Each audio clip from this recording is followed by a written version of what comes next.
How to see all your activity history on Facebook. If you find this video helpful, drop a like and subscribe. That's very simple to go ahead and do this. All you want to do is open up your Facebook application, and then on the top left, go ahead and press these three lines. Now, all you want to do is go to settings and privacy, then go to settings at the very top.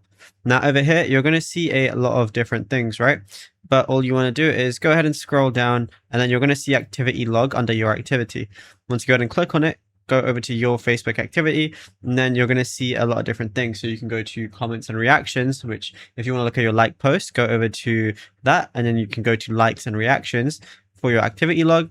And then what you're going to be able to see is anything that you've liked in the past or anything like that, you're going to be able to see it right now. And what I could also go ahead and do is go back, and then that's likes and reactions, right? I could also go ahead and manage any posts, anything I've been tagged in. If I want to see all my history, I can go over to your post photos and videos and just see anything like that. But yeah, it's as simple as that.